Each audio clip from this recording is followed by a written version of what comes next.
Olá pessoal, tudo bem? Sejam todos muito bem-vindos a mais uma transmissão aqui no canal do YouTube e no Telegram. Hoje eu preparei uma aula super especial para você que me acompanha. Vamos resolver 10 questões de direito administrativo, questões que já foram cobradas em prova de procuradoria, tá? Procuradoria Estadual, PGE, ou Procuradoria Municipal, PGM. Você que ainda não me conhece, meu nome é Marcílio Ferreira, eu sou procurador do Estado, atuo como advogado público há alguns anos, sou professor de diversos preparatórios e especializações pelo Brasil, doutorando e autor de livros e artigos jurídicos. E quero convidar você a fazer parte do meu canal no Telegram. Lá eu posto conteúdo diariamente, inclusive as questões que nós vamos realizar aqui foram disponibilizadas previamente por lá. Basta pegar o seu celular e apontar a câmera para esse QR Code e então você terá acesso imediato e gratuito ao nosso canal. Tranquilo? Então vamos lá resolver 10 questões de direito administrativo. Começando pela nossa primeira questão, uma questão de 2010 da PGE do Rio Grande do Sul. Olha aí. Em relação aos princípios constitucionais aplicáveis à administração pública, é correto dizer que... Então, uma questão sobre a parte de princípios, artigo 37 da Constituição, artigo 2º da Lei 9784, vale a pena fazer a leitura, além, é claro, da doutrina. Letra A. O princípio da legalidade está assentado na estrutura do Estado de Direito. Consagra a ideia de que a administração pública só pode ser exercida em conformidade com a lei e, além disso, tem previsão implícita na Constituição Federal. Essa questão estava indo toda certinha até ter feito o erro de dizer que o princípio da legalidade está previsto de forma implícita, né? O princípio da legalidade está expresso na Constituição Federal. Você vai encontrar lá no artigo 37 caput da Constituição. E ele significa que a administração pública só pode agir com base em lei, diferentemente dos particulares, que podem fazer tudo que a lei não proíbe, né? Então, tem previsão expressa, artigo 37 caput, e, portanto, a alternativa A é considerada como errada, tá? Letra B. O princípio da finalidade impõe que o administrador público, ao exercer as competências postas a seu encargo, haja com rigorosa obediência aos fins propostos e que o princípio tem total autonomia frente ao princípio da legalidade. Veja, a finalidade é aquela descrita em lei, né? Nós temos uma finalidade geral, que é o interesse público, e a finalidade descrita em lei, que o administrador público deve obediência. Inclusive, a finalidade é um dos critérios, um dos elementos do ato administrativo que é vinculado. Vinculado a quê? A lei. Então, a alternativa foi considerada também como incorreta, tá?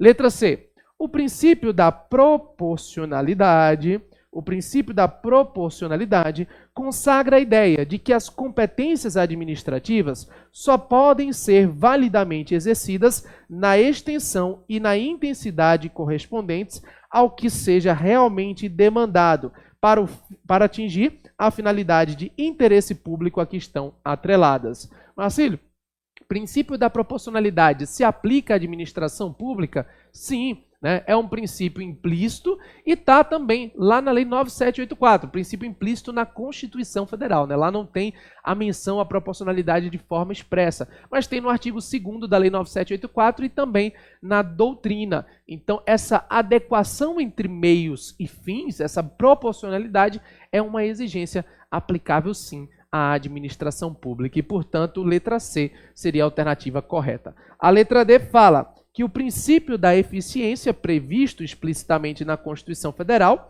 veja, previsto implicitamente na Constituição Federal, impõe à administração pública o exercício de suas atribuições com rapidez, perfeição e resultados melhores. Essa questão está errada ao falar que o princípio da eficiência é implícito, ele é expresso, né?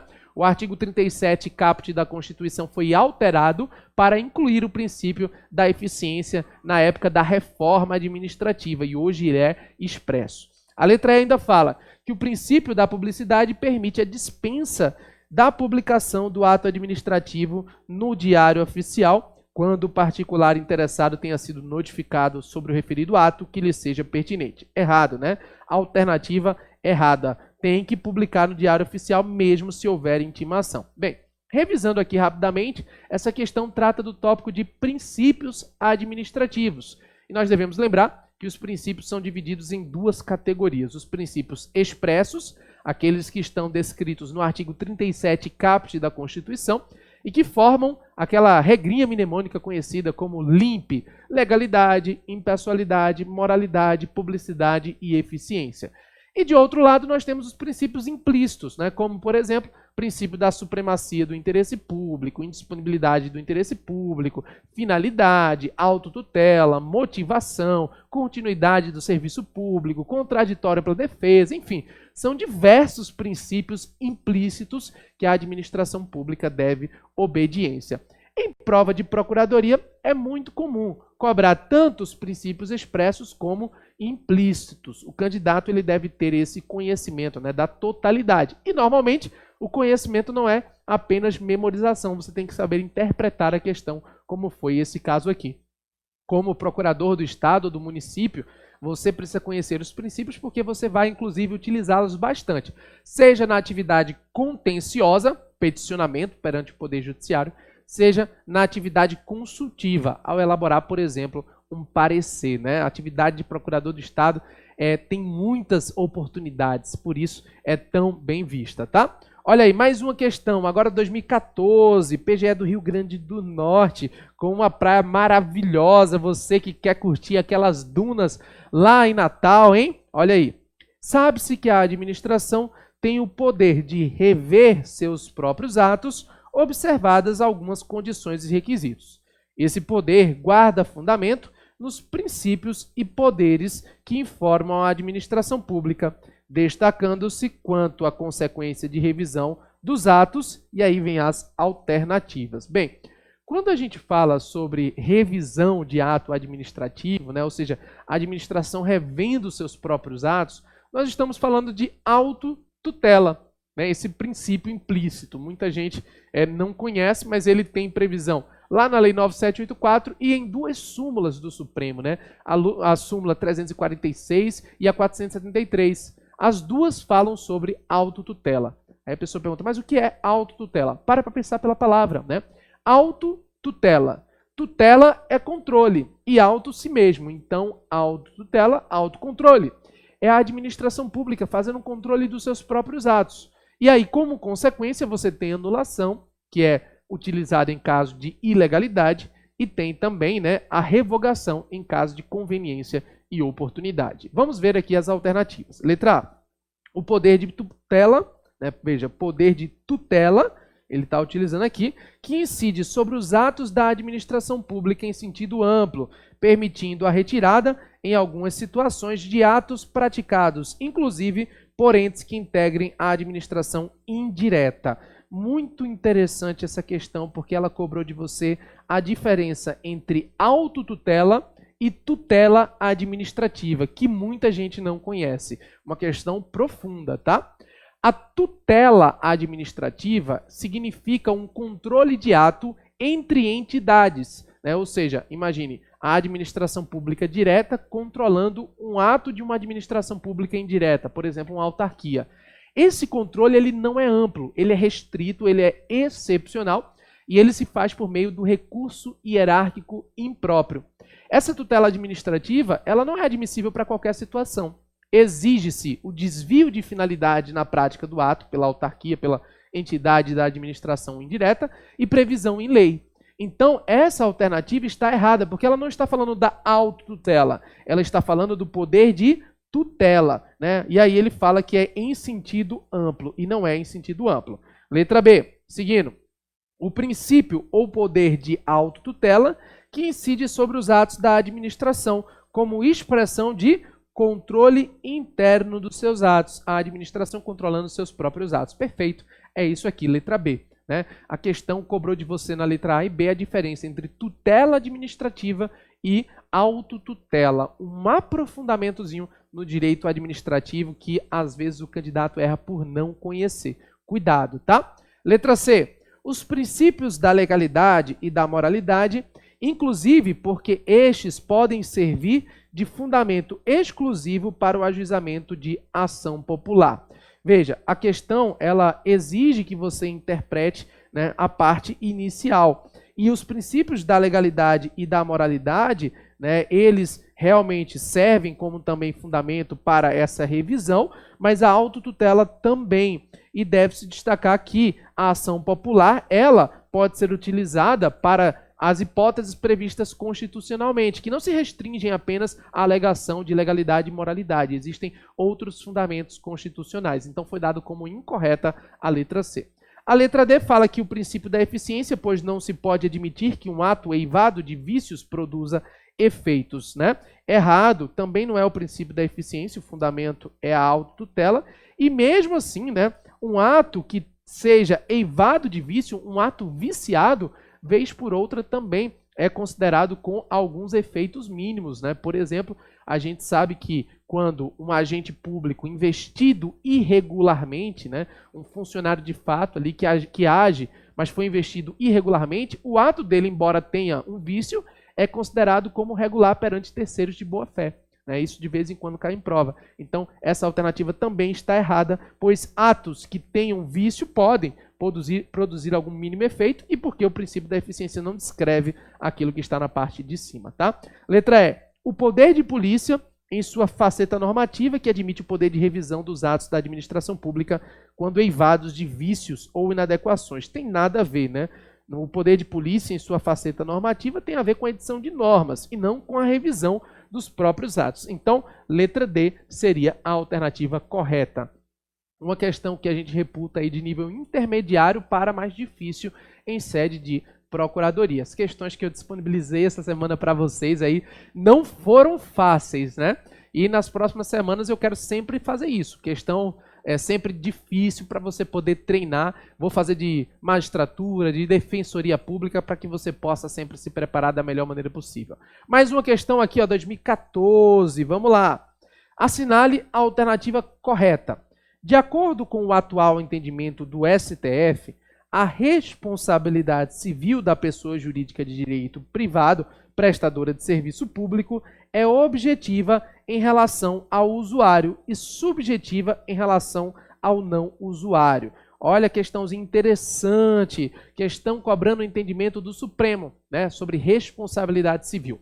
O artigo 37, parágrafo 6º da Constituição, estabelece o regime de responsabilidade objetiva do Estado. Ou seja, o Estado responde de forma objetiva, não sendo necessário demonstrar nem dolo nem culpa. Exige-se apenas a comprovação dos elementos conduta, dano e nexo de causalidade. Só que o artigo 37, parágrafo 6º, ele diz que essa responsabilidade objetiva para o poder público e para as pessoas jurídicas de direito privado prestadoras de serviço público. E, um determinado momento, né, levou-se ao STF a discussão se essas empresas privadas prestadoras de serviço público responderiam objetivamente perante usuários e não usuários. Né? Queria-se fazer uma distinção. E o Supremo Tribunal Federal disse que não há distinção. O regime é de responsabilidade objetiva para ambos. Então, letra A está errada. Objetiva para usuário e não usuário. Letra B. De acordo com o atual entendimento do STJ, a pretensão de reparação de danos contra o Estado prescreve em 3 anos. Também errado. O prazo é de 5 anos, né? 3 anos é o prazo do Código Civil, só que a administração pública tem norma própria. Decreto 20.910, no seu artigo 1º, prevê 5 anos. E a Lei 9494, no seu artigo 1º-C, também prevê 5 anos. O STJ entende que norma especial prevalece sobre norma geral. Então, cuidado com isso aí. Letra C.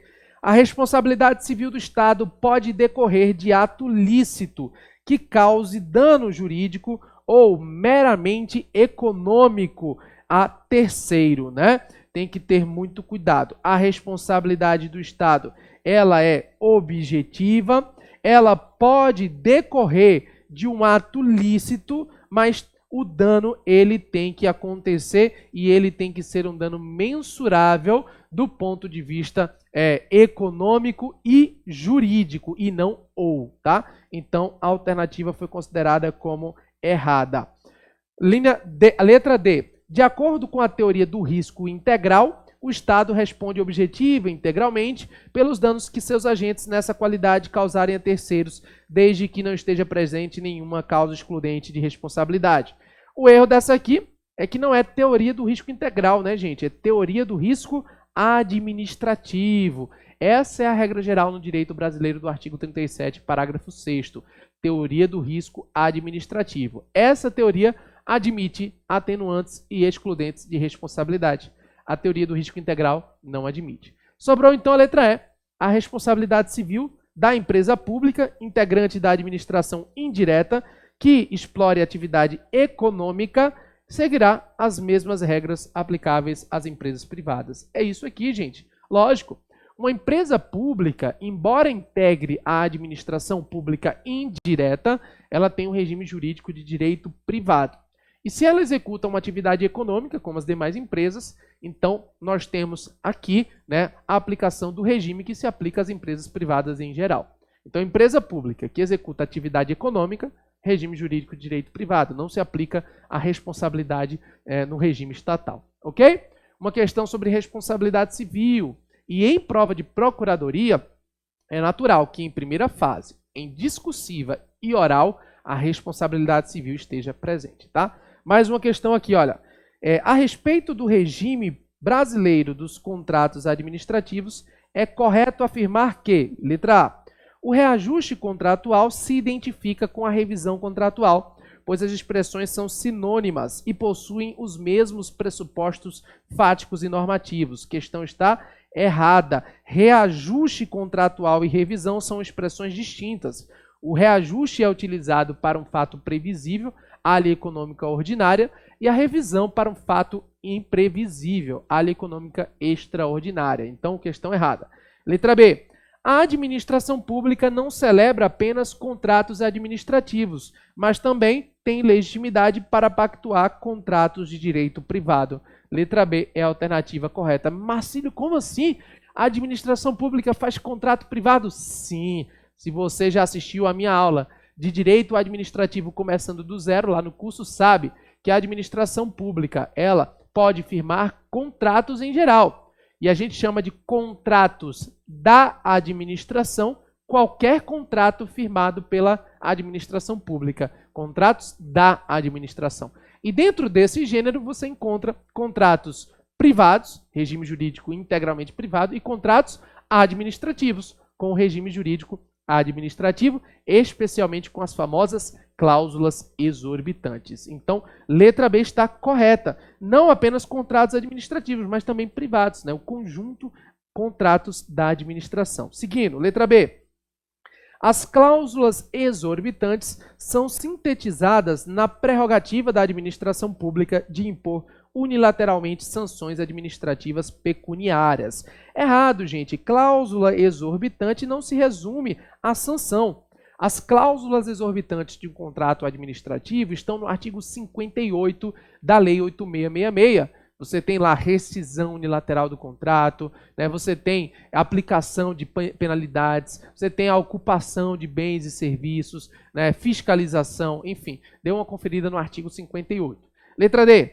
A regra de exceção de contrato não cumprido, exceptio non adimplenti contractus, é absoluta e inaplicável aos contratos administrativos. Errado, tá, gente? Essa regra ela pode ser aplicada depois de 90 dias. Para quem não lembra o que é a exceção do contrato não cumprido, o contratado ele deixa de executar o serviço quando não é pago.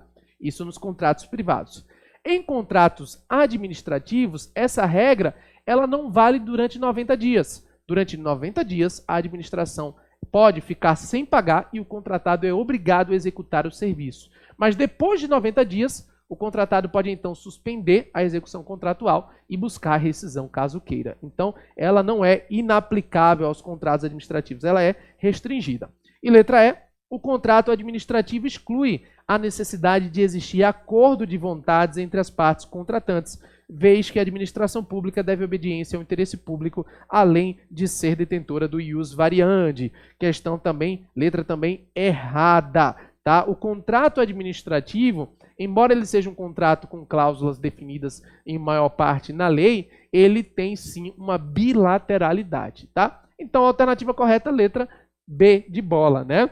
Muita gente acaba deixando de acertar questões de procuradoria porque não percebe que concurso de procuradoria é um pouco mais profundo do que o normal, tá, gente? Tem que saber um pouquinho mais, não adianta só memorizar a lei, tem que conhecer as categorias jurídicas, tem que aprofundar para conseguir ser aprovado, beleza? Vamos para mais uma questão? Olha aqui, ó. Uma questão mais direta e também um pouquinho mais tranquila, PGE do Acre. Existem diversas alternativas possíveis quanto às hipóteses abstratas de extinção dos atos administrativos. Uma questão agora sobre atos. Exceto, ou seja, ele quer uma hipótese que não é caso de extinção dos atos administrativos, né? Quando você estuda atos administrativos, tem um tópico só de extinção. Qual dessas categorias não é hipótese de extinção? Decurso do tempo? Olha, decurso do tempo é hipótese de extinção. Renúncia do interessado? Renúncia do interessado é hipótese de extinção. Revogação pelo Poder Judiciário? Ora, se você já fez o meu curso Direito Administrativo começando do zero, você sabe que o Poder Judiciário apenas anula atos administrativos. O Poder Judiciário não tem competência para revogação de atos administrativos. Por quê? Porque a revogação é por motivo de conveniência e oportunidade. Um juiz não pode dar uma canetada dizendo, olha, não era melhor ter feito um hospital, derruba, faz uma escola no lugar. Essa análise de conveniência e oportunidade não é própria do Poder Judiciário. O Poder Judiciário não analisa o mérito administrativo. O que ele faz é analisar a legalidade. Então ele pode anular, mas revogar não. Então, letra C seria a alternativa correta. Letra D fala em invalidação pela própria administração pública, é sim uma forma de extinção, né? O caso de anulação, e o desaparecimento do pressuposto fático, né? O fato não existe mais, o ato se extingue. Então, o único que não corresponde a uma hipótese de extinção dos atos administrativos é a letra C. Tranquilo? Espero que você esteja entendendo aí. Qualquer dúvida, conte comigo. Deixa aí o seu comentário aí, interaja, mande a sua pergunta. Eu estou acompanhando e, é claro, eu vou te ajudar você da melhor forma possível. Inclusive, convido você a seguir também o meu Instagram, @marciliofé. Vamos para mais uma questão? Questão de número 6 aqui, ó, PGE de Pernambuco.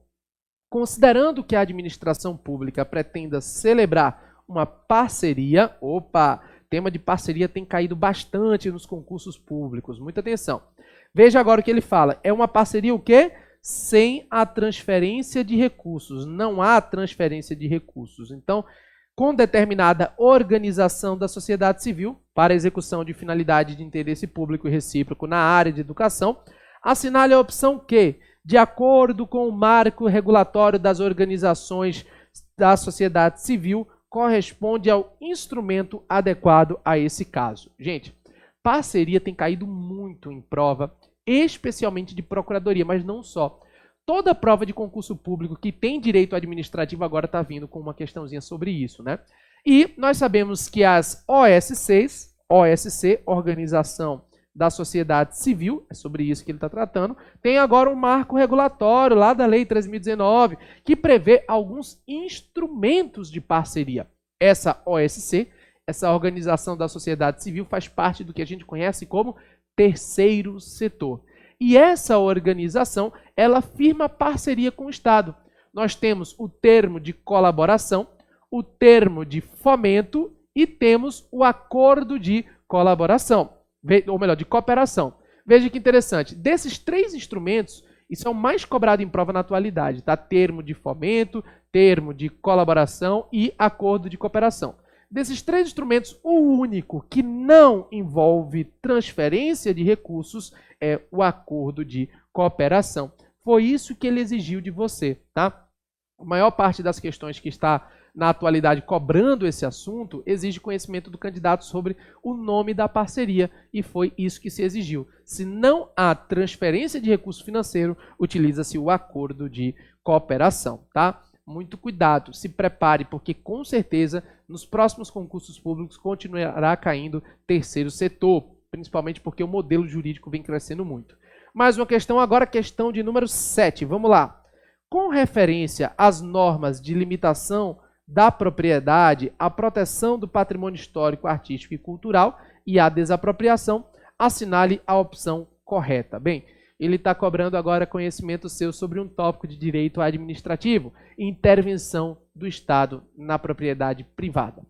Nesse tópico, né, a maior parte das questões envolve desapropriação, mas aqui foi um pouquinho além, né, e acabou misturando tudo. Ele está falando sobre limitação da propriedade, sobre desapropriação.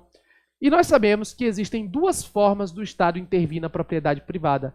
Formas restritivas, restringe-se a propriedade, né, por exemplo, a limitação administrativa, tombamento, e formas supressivas, em que se retira a propriedade da pessoa. É o caso da desapropriação. Ele vai cobrar isso aqui. Olha aí, ó. Letra A. Após o prazo fixado na lei que define a área sujeita ao direito de preempção, não viola o direito de preferência a venda de imóvel a particular mediante proposta diferente da apresentada ao poder público, ainda que sem previamente consultá-lo. Errado, viola, tá? Tem que ser feita a proposta ao poder público nos mesmos termos oferecidos ao particular. Letra B. Em virtude da aplicação do princípio da isonomia, incide o prazo prescricional de 3 anos à pretensão do proprietário para reparação de prejuízos decorrentes da requisição. Olha, pretensão indenizatória em face do Estado tem prazo fixado no decreto 20.910, não é 3 anos. Letra C. Enquanto a requisição administrativa pode ser gratuita ou remunerada, a ocupação temporária devido a seu caráter precário será sempre gratuita. Também errado. A ocupação temporária, né, ela pode ser também remunerada quando, né, houver prejuízo a posteriori. Letra D. Admite-se a instituição de servidão administrativa de bem da União por município, desde que declarada a utilidade pública e observado o procedimento de desapropriação. Também foi considerado errado porque a servidão se submete a restrições da hierarquia e, no caso, né, bem da União por município, não seria possível, né? E letra E, agora entendimento do STJ, segundo o STJ, não incide o princípio da hierarquia federativa no exercício de competência para tombamento de bens públicos, o que autoriza o município a tombar bens dos respectivos estados. Entendimento do STJ, foi cobrado aqui, né? No caso de tombamento, o STJ chegou a analisar em alguns precedentes que não se aplicaria aquela regra, né, de que só a União pode intervir na propriedade do Estado do município e o Estado do município, mas o inverso não seria verdadeiro. No tombamento, o município pode fazer aí, né, uma restrição à propriedade do Estado. Bem, foi o entendimento do STJ. Mais uma questão de número 8. Agora sobre improbidade. Ó. Em vista da Lei de Improbidade Administrativa, Lei 8.429, é correto afirmar que, letra A, a improbidade exige a prova efetiva de lesão ao erário. Errado. Existem 3 tipos de improbidade administrativa e um 4º tipo que foi incluído, né?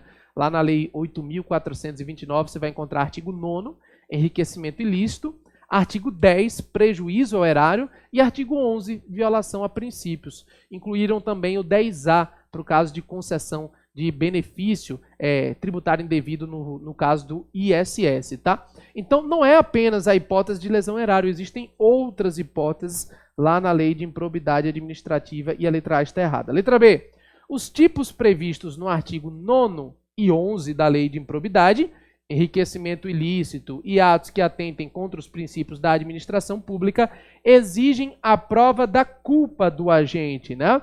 Cuidado, né? Na verdade, artigo 9º e artigo 11, de acordo com o STJ, exigem a comprovação de dolo, né? Tem que ser o dolo, pelo menos genérico, entendimento do STJ. Letra C. Os tipos previstos no artigo 10 da improbidade, prejuízo ao erário, exigem a prova de dolo da conduta do agente. O artigo 10 exige dolo ou culpa, se você fizer a leitura lá e também se você conhecer o entendimento do STJ. O STJ entende que só com previsão expressa é que se admite a modalidade culposa na lei de improbidade. E a única que prevê é o artigo 10, prejuízo ao erário. O dolo, ele é também admissível ao lado da culpa, para o artigo 10. Letra D. O acordo de leniência previsto na lei de improbidade pode ser feito com todos os que manifestem o seu interesse em cooperar na apuração do ato ilícito. Veja, esse caso aqui foi considerado como equivocado porque em 2015 ainda não tínhamos, né, o acordo de leniência na forma que existe hoje na lei de improbidade. Então, letra E foi dada como correta. A improbidade é ilegalidade qualificada pelo elemento subjetivo da conduta do agente, dolo ou culpa, exigindo-se dolo para enriquecimento ilícito e para violação a princípios e exigindo-se dolo ou culpa para prejuízo ao erário. Tranquilo? Improbidade vem caindo muito também. Questão de número 9, na sequência. O recurso dirigido à autoridade da administração direta contra ato praticado por autoridade da administração indireta, ou seja, entre entidades diferentes, né, é o quê? E aí vem as alternativas. Cuidado, a gente viu isso na primeira questão aqui, né? Tutela administrativa.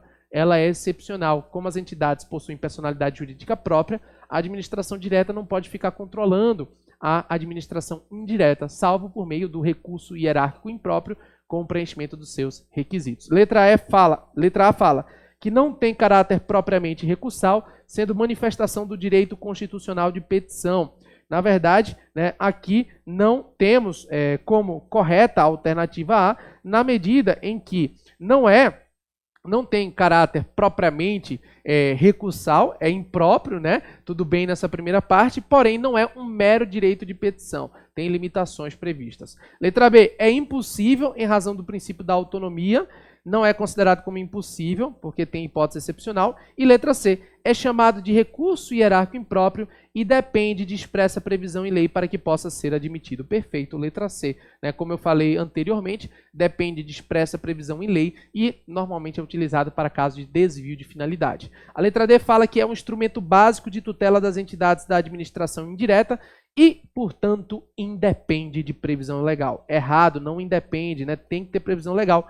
E a letra E fala que somente é cabível nas decisões proferidas pelos dirigentes das agências, autarquias, cujo regime especial compreende essa modalidade recursal. Pelo contrário, né, a nova lei de agências agora de 2019 deixa claro a ausência de controle hierárquico das decisões da agência. Então, cuidado, tá? Então, letra C, alternativa correta. Recurso hierárquico impróprio e depende de previsão legal, né? Questão de procuradoria sempre um pouquinho mais profunda. Mais um aqui, olha. De acordo, agora sobre processo administrativo. De acordo com a Lei de Processo Administrativo Federal, é correto afirmar que... Opa! Uma questãozinha aqui que em todas as alternativas está cobrando a mesma coisa. A reformatio impégios. É possível a reforma em prejuízo, a reformatio impégios, no processo administrativo? Veja, o entendimento atual é de que é possível sim. Né? Se você recorre administrativamente, a autoridade superior pode promover a reformatio impégios. No entanto, ela não é aplicada no âmbito da revisão. Tá? Se o processo já finalizou, a administração não pode revisar para piorar. Ela é aplicável no âmbito do recurso, mas não da revisão. Vamos ver as alternativas. Letra A. A reformatio impégios é vedada no processo administrativo em geral. Errado, acabamos de falar sobre isso. Letra B. A reformatio impégios é permitida nas revisões de processos administrativos sancionadores. Errado, é permissível na área do recurso, mas não na revisão. Letra C. A reformatio impégios é permitida desde que respeitado o contraditório. Perfeito, tem que respeitar o contraditório. Não sendo admitida nas revisões de processos administrativos sancionadores. Perfeito. Letra C, não é? É possível sim, né, no âmbito do recurso, respeitado o contraditório. Então, se for fazer a reforma em prejuízo, tem que intimar a parte para apresentar alegações. E não é cabível em sede de revisão de processo administrativo sancionador. Então, letra C, a alternativa correta. A letra D ainda fala que a reformatio impégios é admitida em razão do princípio da supremacia do interesse público. Na verdade, existem limitações e não é com base nesse princípio apenas, tem a ver com a legalidade, com a autotutela. E a letra E fala que a reformatio impégios é admitida em razão do princípio da autotutela administrativa, independentemente da matéria envolvida. Não é independente porque em revisão é proibido, tá? Então tem limitações, beleza? Resolvemos então 10 questões que já foram cobradas em prova de procuradoria. Espero que você tenha gostado. Essas questões foram disponibilizadas previamente no canal do Telegram. E é claro, quero convidar você mais uma vez a integrar o nosso canal. Se você ainda não faz parte, lá no começo da transmissão eu coloquei o QR Code e vai ficar disponível, né? Porque esse vídeo estará disponível aí para você poder assistir depois. Então, vai lá. E também eu vou deixar o link do canal no Telegram na descrição do vídeo. Convido você também a deixar o seu like, seu comentário e se inscrever, além de ativar as notificações para receber os nossos próximos vídeos, tá bom? Um forte abraço e até a próxima. Valeu, pessoal!